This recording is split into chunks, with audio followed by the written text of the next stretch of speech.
Hey, this is John Lee Dumas, the founder and host of Entrepreneurs on Fire. And if you're wanting to learn how to embrace change and navigate through disruption as a leader, then listen to the Leadership is Changing podcast with my good friend, Denis Gianoutsos. He's prepared to ignite. Welcome to Leadership is Changing.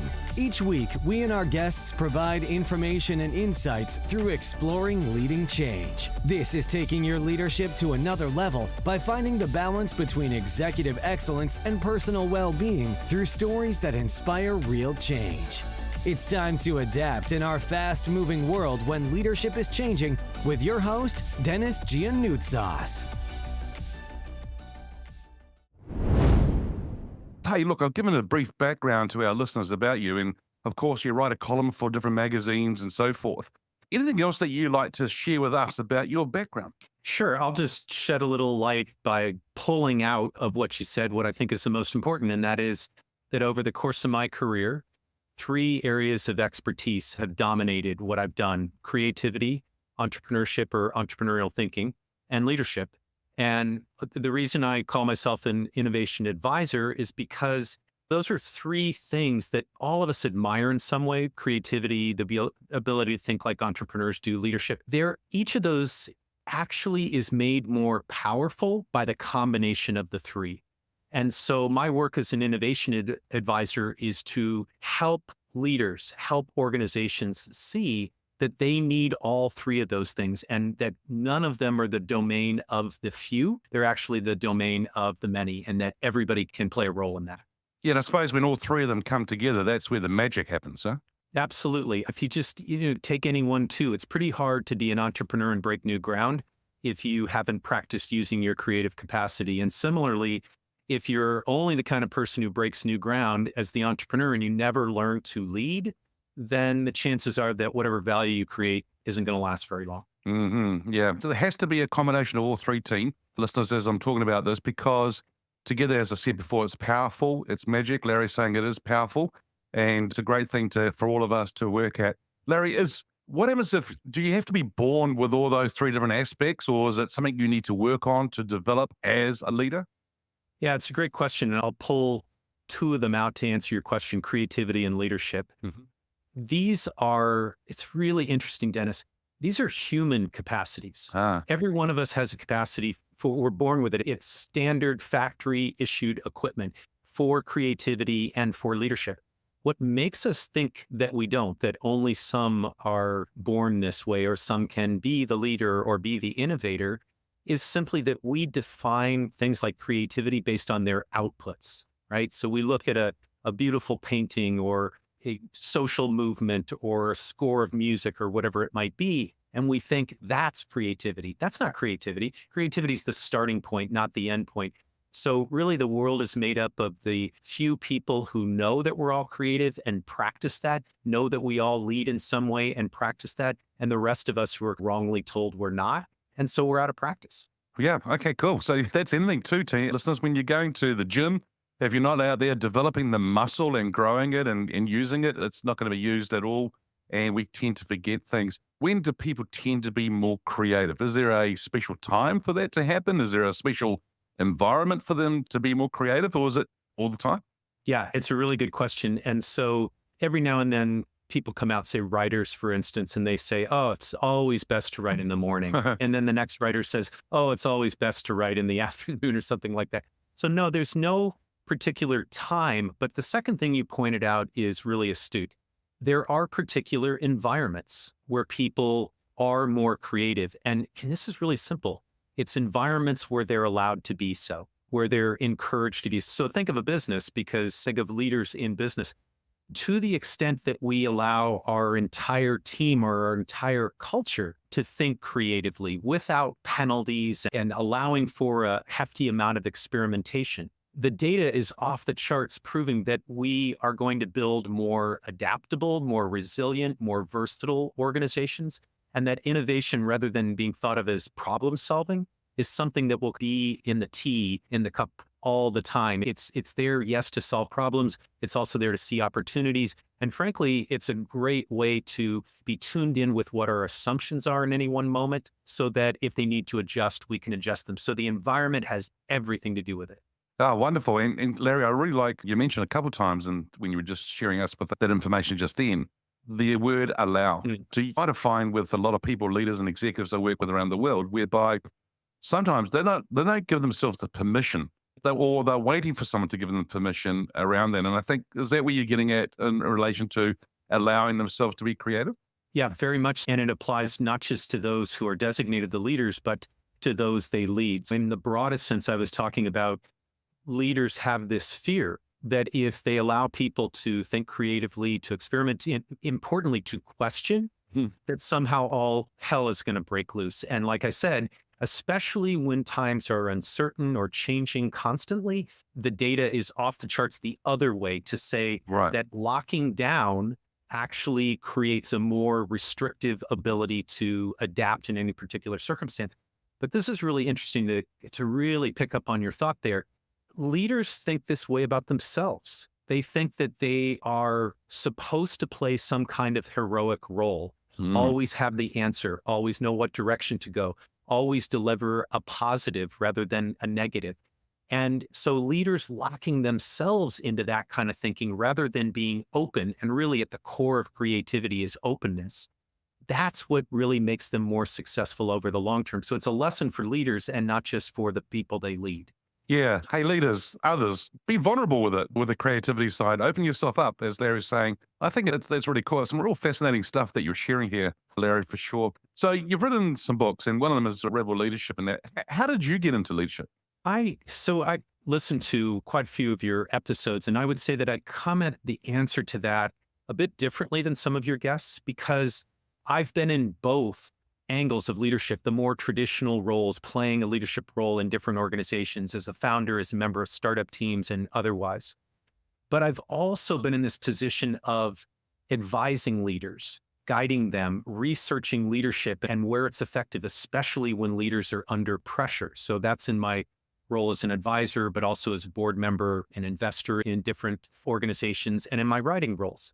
And so it's that combination of things that has always had me realize that you need to take a 360-degree view of leadership. And I feel like I've experienced that by being in those various roles, but I also feel that my mission professionally in life has become to remind people that they can't just see it from one perspective, from the top down or the bottom up, or even from the outside looking in. You've got to look at leadership in that broader 360-degree view if you want to understand how to effectively lead. Yeah, and good points, because I think the 360-degree assessment or view, as you say, is very important. We can catch ourselves out, or be caught out, if we don't actually take that 360-degree view. And I think what you're saying there, Larry, is that for a lot of leaders, when their back's up against the wall, in other words, there's a lot of pressure, crisis, things going on for them, there's like this other person comes out out and goes, ta-da, and everyone goes, where was that person? And it may not always be a good thing. And I think I like what you're saying, is a 360-degree view of leadership is really important. Yeah, and I'll add one thing to that. There's an HR approach, a human resources approach called the 360-degree review. That is not what I'm talking about here. So that's a tactic that says, gee, let's look every now and then at the end of a quarter, at the end of a year, and let's take this 360-degree temperature reading of how I'm doing as a leader or how every member of the team is doing. I'm talking about living this. I'm talking about having that 360-degree view every single day of the year, not just of yourself, not just inbound people critiquing you and saying positive and negative or whatever. No, it's thinking in 360 degrees what leadership really means. And what leadership really means is not this big equal sign between the leader and leadership. Leadership is something bigger, and it encompasses the whole organization. That's where the 360 comes from. Wow. Hey, listeners, it's not a tick in the box that we're talking about here. It is actually bringing it to life. And actually, as Larry's saying, living it and being their leader. But it's the way we think about things. It's the way we look at things. It's the way we do things. It's everything. It's the whole package rather than just a tick in the box, because it's a review time, and that's where a lot of people do that, right? So yeah, it's really quite interesting. Yeah, sure. I joined LinkedIn back in 2005. And it was back then in the early days that I really started to realize how powerful it could be. I started my business in 2009, and it's been over 10 years of working with executives from all over the world and really helping them understand their story and the power of LinkedIn for their careers and for their companies. Oh, that's awesome. Because I know a lot of executives that I get to work with as well, or leaders or people in particular, they freak out when they start thinking about their LinkedIn profile and so forth. Here's a question for you. Do leaders today, whether they're a business owner, an entrepreneur, of a large corporate, whatever they are doing, do they need to be digital savvy? And do they need to be active in the digital world today? I think absolutely. Absolutely. People want to know more about who they're meeting with, who they're working with, who they're going to be hearing from, who they're going to be reporting to. And they're going to enter your name into a search engine. They're going to enter it into LinkedIn. They want to learn more. They want to know who you are. And that's true right across the board. But the beauty of this is you do have the control to shape how others perceive you. And that's the content that is on your LinkedIn profile. And you're the one that writes it. You're the one that crafts it, creates it, okays it, approves it. And that's what people find. And they're hungry. They're hungry to know more. And you have that ability to tell them what to think.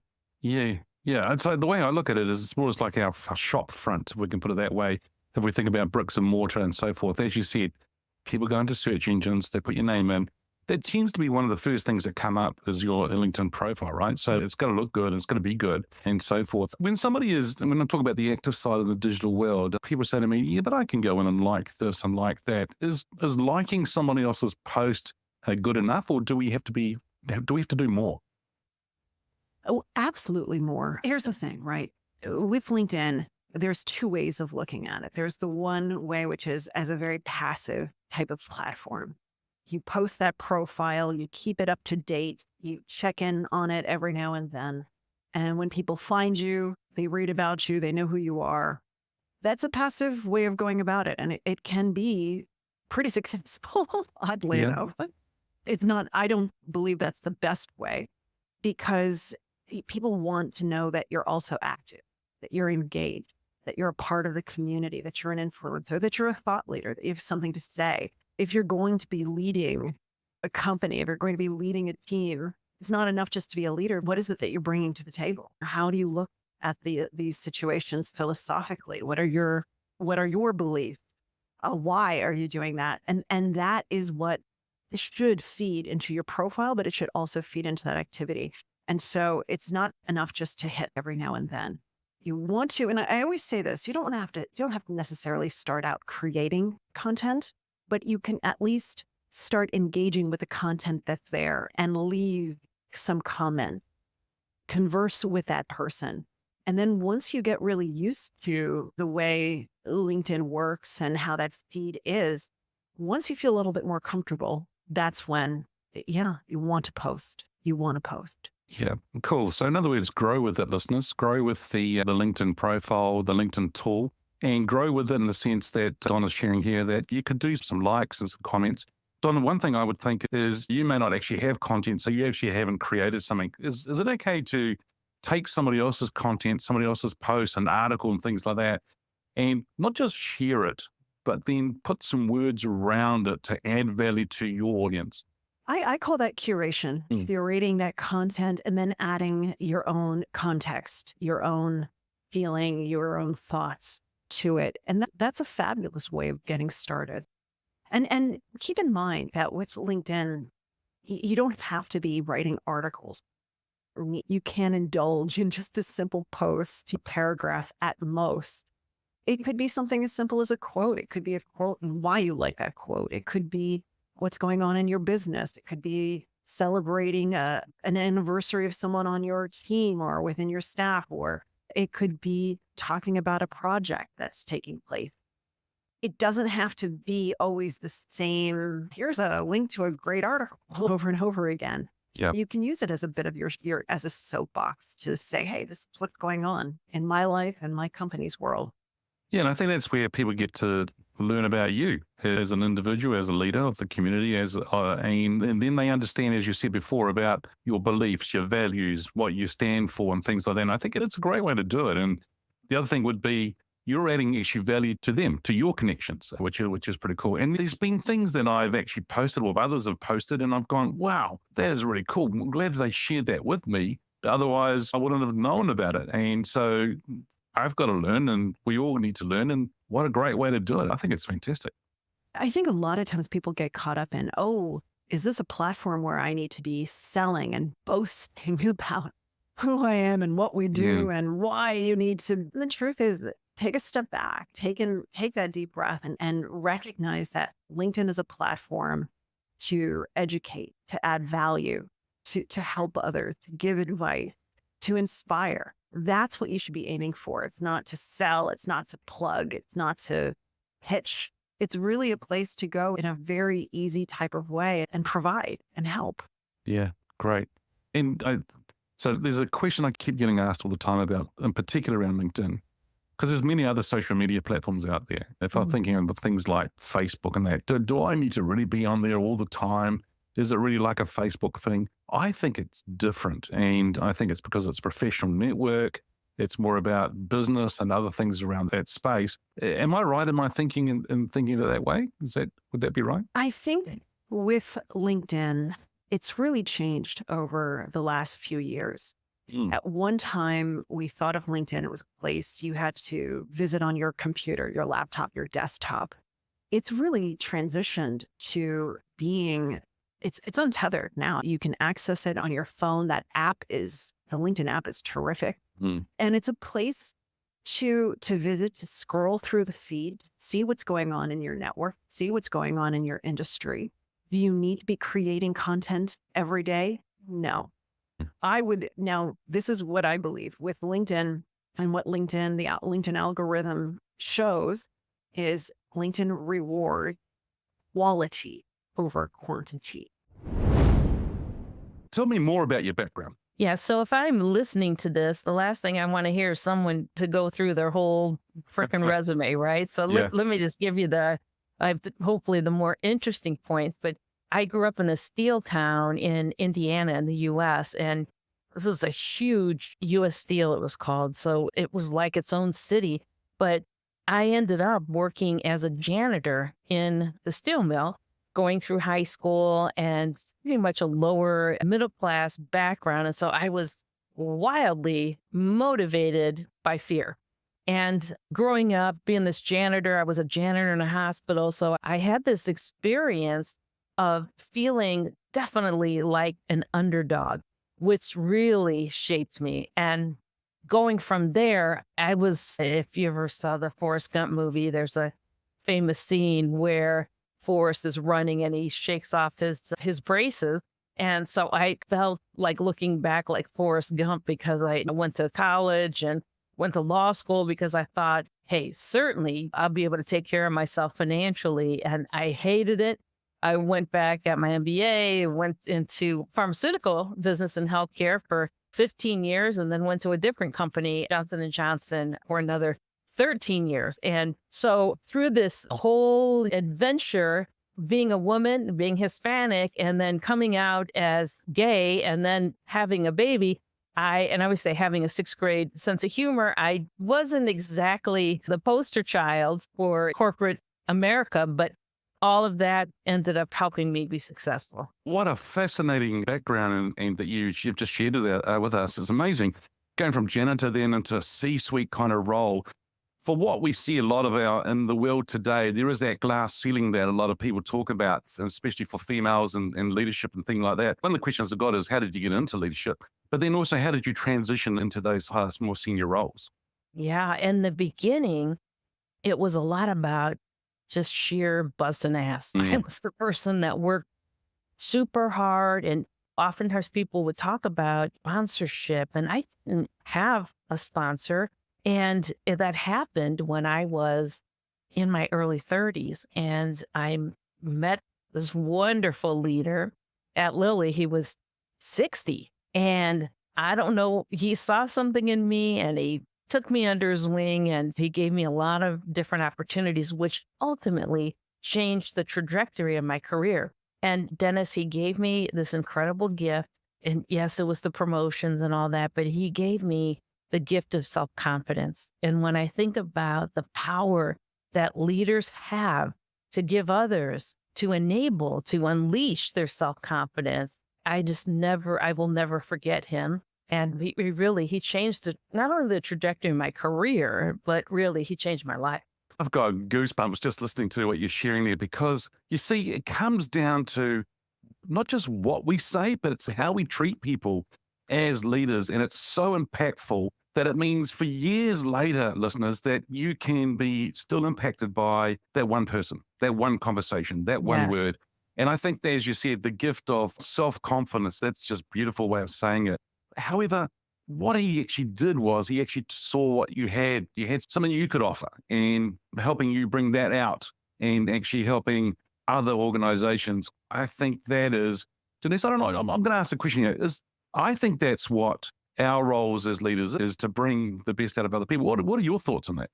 Yes. And I truly believe that, having come from a background where, as a janitor and not being in the in crowd, I didn't feel seen.